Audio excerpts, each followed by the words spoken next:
E aí, tudo bem? A gente está de volta com mais um preview de A Saga dos X-Men, edições 34, 35 e 36.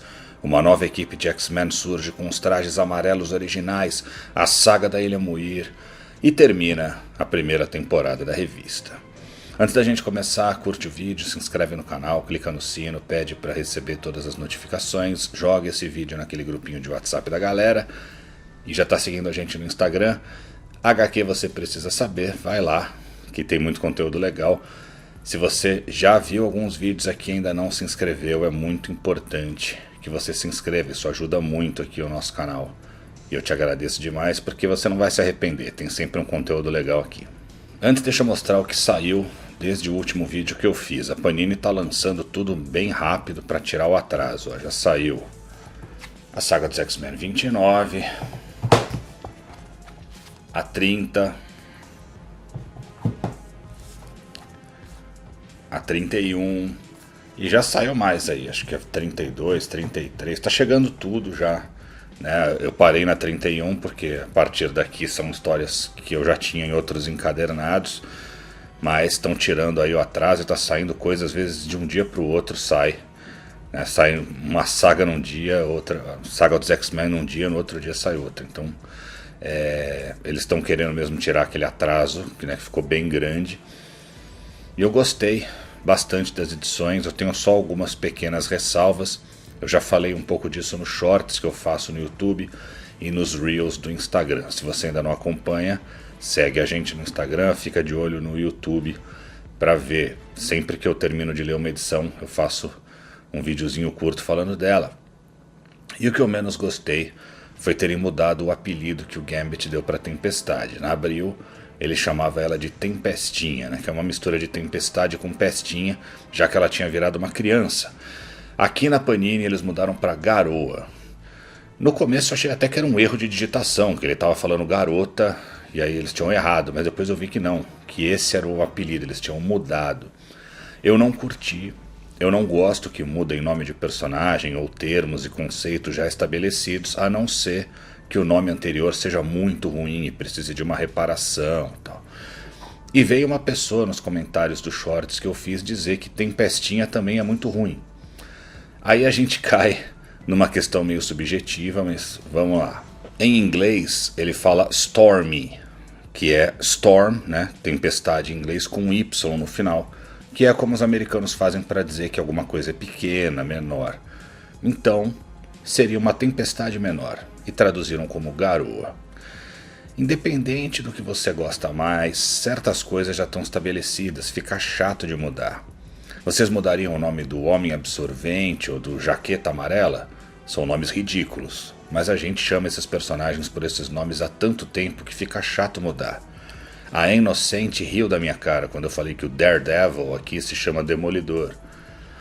E eu não sei se foi o Mário Barroso que mudou de Tempestinha para Garoa. Eu acho que não, e eu já vou dizer por quê. Ele é um cara sensacional, muito gente boa. Se foi uma opção dele e a Panini aceitou, tudo bem. Eu continuo achando ele é um cara muito legal, mas eu não curti essa decisão. Vamos lá, a gente começa com a Saga dos X-Men 34, essa já é a capa definitiva e ao que tudo indica não vai ser uma capa tripla como é nos Estados Unidos e como foi na edição da Abril. Eu já vou mostrar a capa gringa. O tipo de encadernado que é o da Panini, né, com esse papel cartão rígido aqui usado, eu acho que não tem como fazer uma capa pôster. E também tem a lombada. E tem essa parte de trás com outra arte. Como é que a gente vai fazer uma capa inteira que se desdobra? Eu acho que não é possível, tá? Mas, mesmo usando só esse pedacinho aqui da capa, achei uma ótima escolha.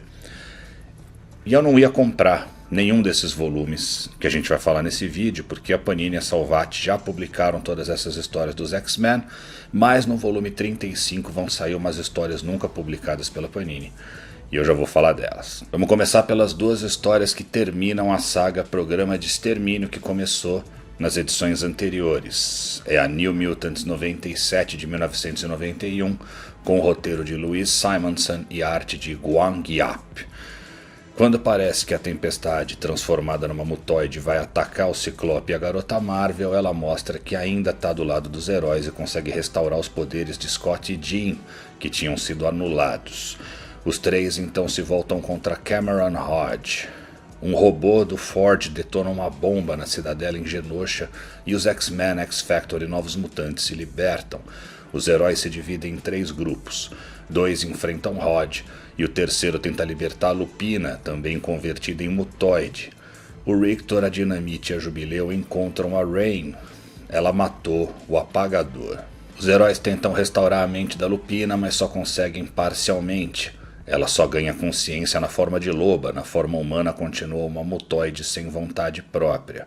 Os heróis enfrentam Hodge, mas ele quebra o pescoço do gênio engenheiro e diz que agora sua vontade é absoluta e que vai acabar com todos os mutantes. Última vez que essa história tinha saído no Brasil, X-Men, programa de extermínio da Panini de 2014.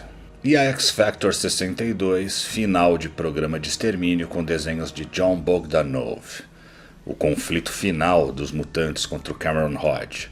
Lupina agora é uma loba com estatura bem maior. Ela ataca o Hodge, mas ele parece levar a melhor.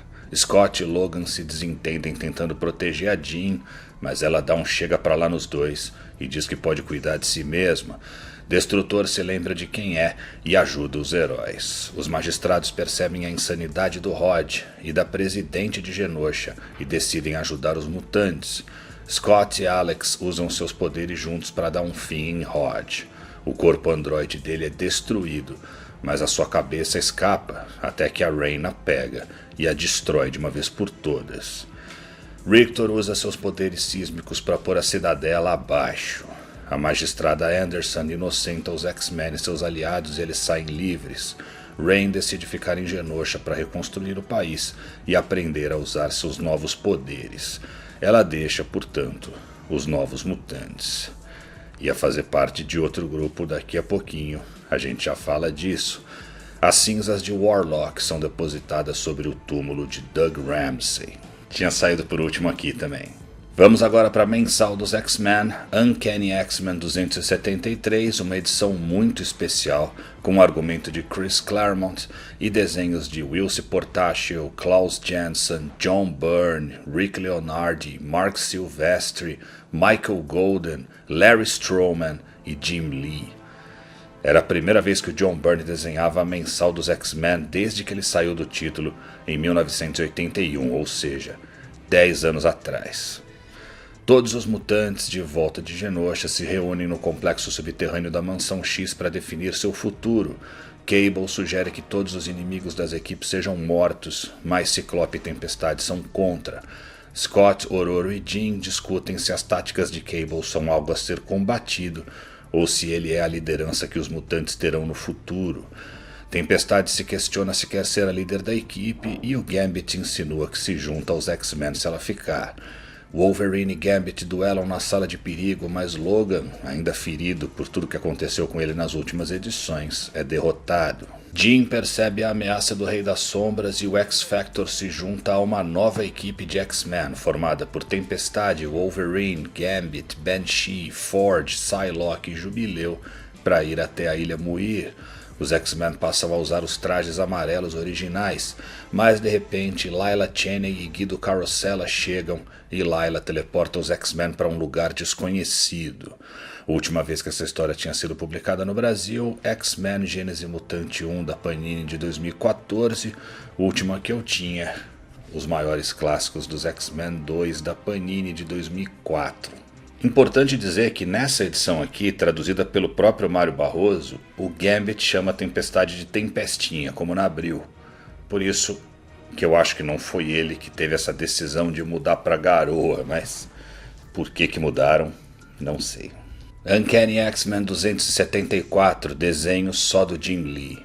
Magneto, Vampiro e Kazar se unem para derrotar Zaladane na Terra Selvagem. Eles são atacados pelos mutantes que servem a ela. Magneto os derrotam e os prendem no subsolo. Magnus e Vampira começam a se envolver romanticamente. Outros mutantes de Zaladane ainda estão livres e atacam de novo. Magneto é derrotado e aprisionado. Vampira e Kazar estão quase sendo derrotados quando Nick Fury e a S.H.I.E.L.D. chegam e os salvam. Magneto retorna e vê que o Coronel Semyonov é aliado de Fury. Semyonov é um russo que quer vingança contra o Magneto por ele ter afundado o submarino Leningrado anos atrás. Embora tenham diferenças, todos se unem para um derradeiro ataque contra Zaladin. Enquanto isso, os X-Men veem que foram teleportados por Layla Cheney para o espaço e dão de cara com a Rapina, a irmã e inimiga mortal de Lilandra. Saiu pela última vez na Gênese Mutante 1 também. Uncanny X-Men 275 com a linda capa pôster que eu citei. Os piratas siderais e um misterioso consorte de Lilandra atacam a guarda imperial de Shi'ar. Os X-Men se libertam das garras da Rapina e são salvos pelos piratas e a Lilandra. Ela diz que Rapina usurpou seu trono. X-Men e piratas siderais então batem de frente com a guarda imperial e vencem. Wolverine derrota a Rapina e ela é aprisionada. A gente vê então que o tal consorte é ninguém menos que Charles Xavier, que finalmente reencontra os X-Men depois de deixar a equipe lá na edição 200. Mas será que é ele mesmo? De volta à Terra Selvagem, Nick Fury, Magneto, Vampira, Kazar e Semyonov se dirigem à fortaleza de Zaladin, mas o russo tenta matar o Magneto para vingar os soldados que ele tinha matado lá atrás, como eu já falei. Magneto é aprisionado e torturado por Zaladin enquanto Semyonov tenta fazer um acordo com ela. Fury, Vampira e Kazar chegam para salvar o Magnus. Os poderes da Vampira retornam. Magneto mata Semyonov eletrocutado e em seguida executa Zaladin, a empalando com várias estacas. De volta a Shi'ar, Lilandra venceu e tudo parece bem, mas a Psylocke é misteriosamente nocauteada. E o Gambit Jubileu vem o gladiador ser torturado pelo Xavier. Saiu por último aqui também. A saga dos X-Men 35. É essa a capa, né? Ela é provisória ainda, mas pô, tem que ser essa. Uncanny X-Men 276. Xavier obriga o gladiador com seu poder mental a torturar Rapina. Gambit e Jubileu, que não conhecem ainda o Xavier e não foram com a cara dele, vão pra cima dele. Layla Cheney teleporta Rapina para longe. Gambit e Jubileu usam seus poderes explosivos para detonar o lugar. Wolverine e os outros chegam ao local. Gambit e Jubileu sumiram e o Xavier diz que foi atacado por Rapina. De repente, o Logan desembanha suas garras e estripa o Xavier, que cai morto. Os X-Men ficam chocados. Psylocke usa sua adaga psíquica na mente do Wolverine e o põe para dormir. Layla e Rapina chegam e teleportam Tempestade, Ford e Banshee de lá. Layla conta que Lilandra e Xavier vêm sendo dois tiranos, embora seja difícil para Aurora acreditar. Mas ela decide dar um voto de confiança a Layla e vai investigar. Enquanto isso, a gente vê que a Jubileu foi aprisionada. Ela vê um Skrull se transformar em um novo Professor X e vê que o Wolverine, Psylocke e o verdadeiro Professor Xavier estão aprisionados logo atrás. A última vez que essa história tinha saído no Brasil, X-Men Gênese Mutante 2 da Panini, de 2014. Uncanny X-Men 277, o Gambit invade a nave dos piratas siderais e os ataca. A gente vê que todos os piratas são Skrulls disfarçados. Tempestade, Ford e Banshee chegam para ajudar. Layla Cheney e Rapina chegam para libertar os X-Men aprisionados, mas são atacados por outras versões do Wolverine, Xavier, Psylocke e Jubileu. De repente, a nave dos piratas siderais invade o covil dos Skrulls, com Tempestade, Gambit, Ford e Banshee no comando e os piratas Skrulls derrotados. Wolverine Skrull é morto por Gambit e Banshee. Lilandra ainda era ela mesma, mas controlada mentalmente pelos Skrulls. Então Xavier é libertado e derrota de uma vez o Skrull que se passava por ele. Os outros X-Men e os verdadeiros piratas siderais são libertados. Xavier resolve voltar com os X-Men para a Terra para enfrentar o Rei das Sombras na Ilha Muir. Enquanto isso, na Terra, Colossus retorna, controlado pelo Rei das Sombras, e ataca a professora de dança Stevie Hunter. Saiu por último na Gênese Mutante 2 também. Aí a Panini resolveu publicar nesse volume umas histórias do X-Factor, que só tinham saído pela Abril, e é por isso que esse é o único que eu vou comprar desses que eu tô falando aqui. Tá na cara que fizeram isso para dar a numeração de páginas correta para encerrar a primeira temporada no volume 36, mas eu gostei que eles vão publicar, até porque essas histórias são muito importantes para o futuro do Ciclope e da Jean, que logo voltariam a ser X-Men. Começa com a X-Factor 65 com o roteiro de Jim Lee, Wilson Portacio e Chris Claremont e arte de Wilson Portacio. Enquanto o X-Factor treina na sua nave, o Apocalipse mostra esse treinamento à sua nova equipe, os Cavaleiros da Tempestade. A nave que o X-Factor usa era a nave do Apocalipse, por isso ele consegue transmitir aquela sessão para os seus aliados. Os Cavaleiros da Tempestade são Foxbat, Desafio, Peçonha, Synapse, Barragem e Disco Rígido. A missão deles é invadir a nave que traiu seu mestre Apocalipse e destruí-la. O Arcanjo estava em um relacionamento com a detetive Charlotte Jones nessa época. O Scott e a Jean finalmente estavam se entendendo e criando o filho de Scott e Madeline, o Nathan Christopher. O Homem de Gelo estava saindo com uma moça asiática chamada Opal e o Fera estava envolvido com a repórter Trish Tilby. Os Cavaleiros da Tempestade chegam e atacam a nave e o X-Factor. Os vilões começam a ser derrotados, mas Disco Rígido infiltra um vírus na nave e o Apocalipse chega. Essa história só tinha sido publicada até hoje em X-Men 73, de abril de 1994. X-Factor 66, a nave que serve de base para o X-Factor começa a ser destruída.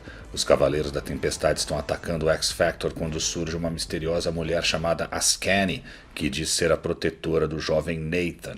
Ela tenta salvar o filho do Ciclope, mas Foxbat chega e teleporta o bebê.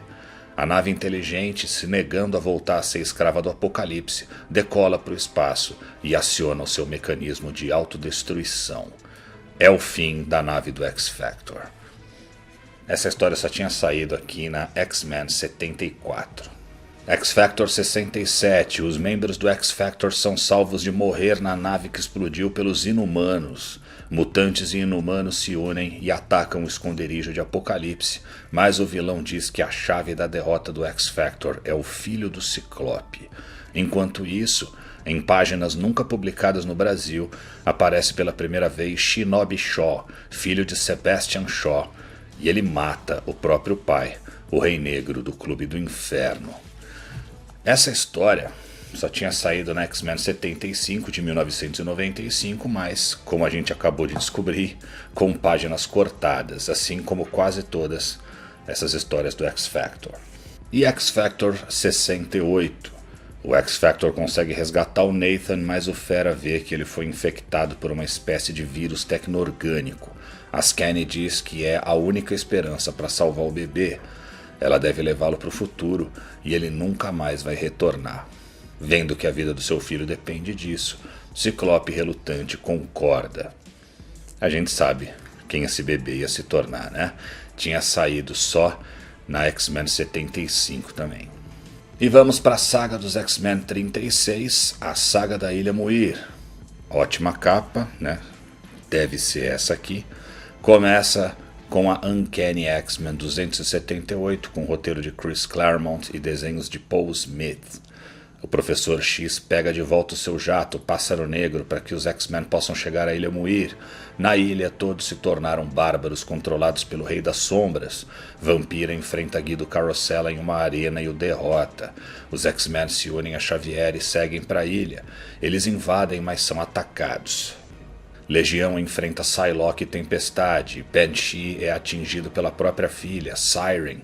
Gambit encara o Homem Múltiplo. Wolverine enfrenta a Vampira. Jubileu enfrenta Amanda Sefton.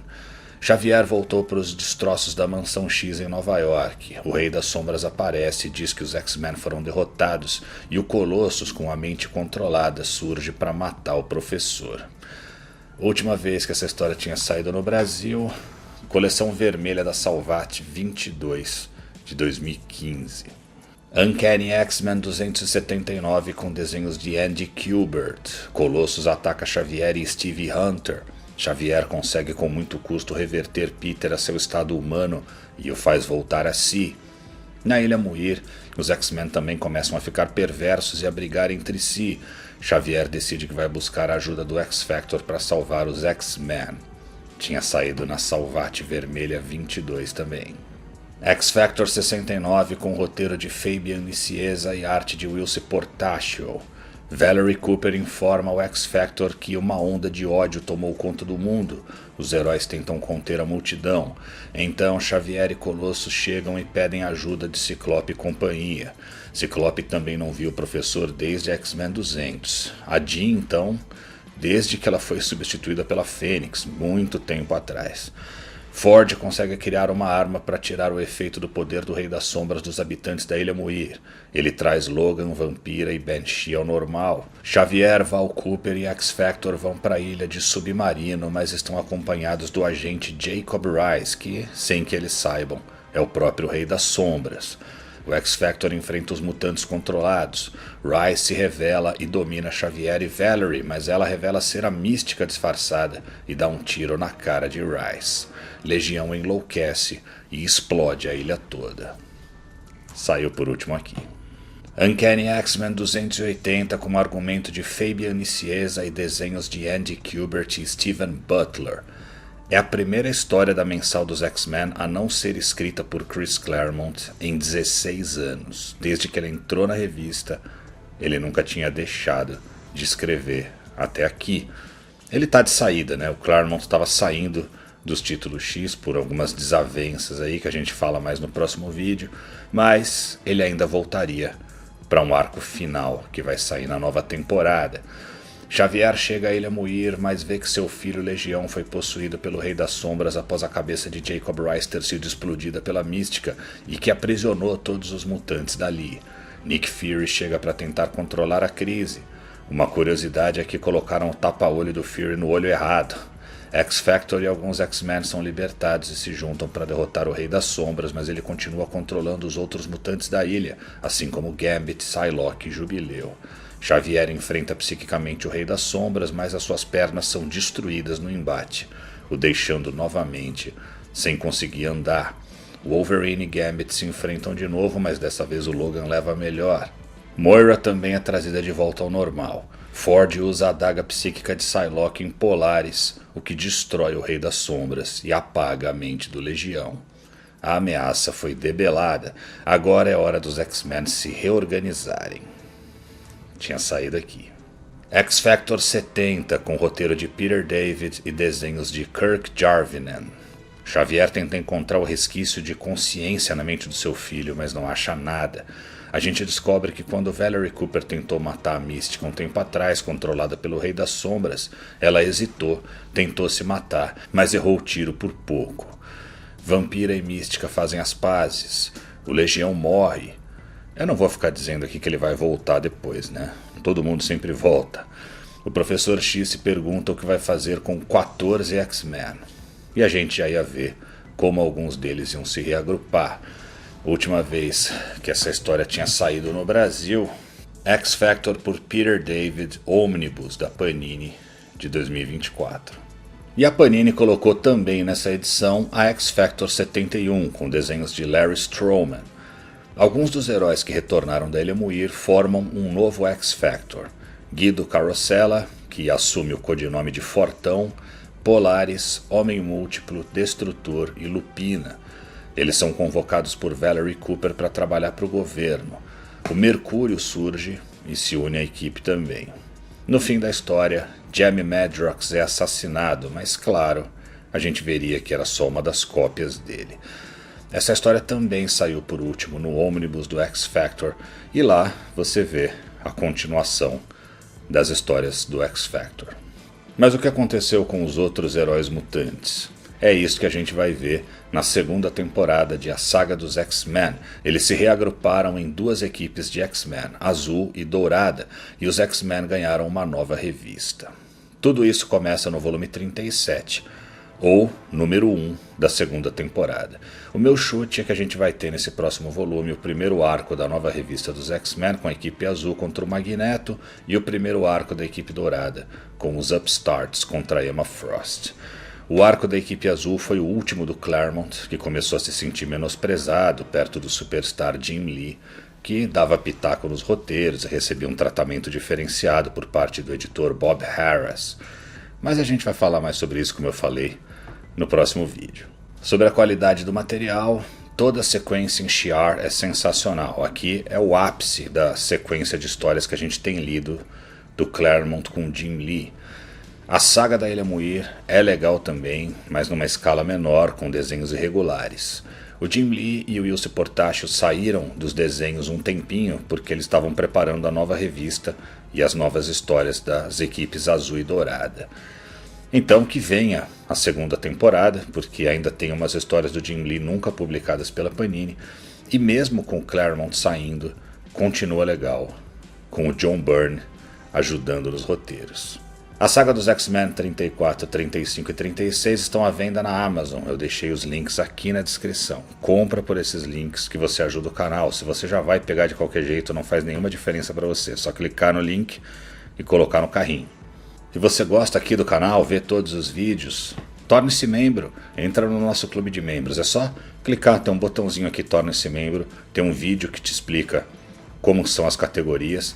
Essa galera aqui já tem vantagens exclusivas, tem categoria que ganha história em quadrinhos, só de entrar no grupo já ganha, e todo mundo aqui apoia o canal e tem um tratamento diferenciado. Corre, vira membro. Por hoje é só. Nas próximas semanas, semana que vem tem o Ômnibus do Rom. Eu vou fazer o preview do aguardado Ômnibus do Rom. Vou mostrar que histórias tem no ônibus, o que acontece nelas e onde tinham saído aqui no Brasil. Depois tem autores Jack Kirby, curiosidades Marvel. Eu tinha anunciado esse vídeo há um tempo atrás, mas eu resolvi voltar com ele, mas com um outro formato. A gente vai fazer um quiz. Você vai tentar adivinhar aqui coisas sobre o passado da Marvel no Brasil. É bem divertido, né, para você testar o seu conhecimento do universo Marvel. E eu vou trazer aqui como meu convidado o Alexandre Morgado, que escreveu o livro Curiosidades Marvel. Tá imperdível também. E em breve, a HQ que eu lia e o filme que eu vi, Demolidor Renascido. Até lá!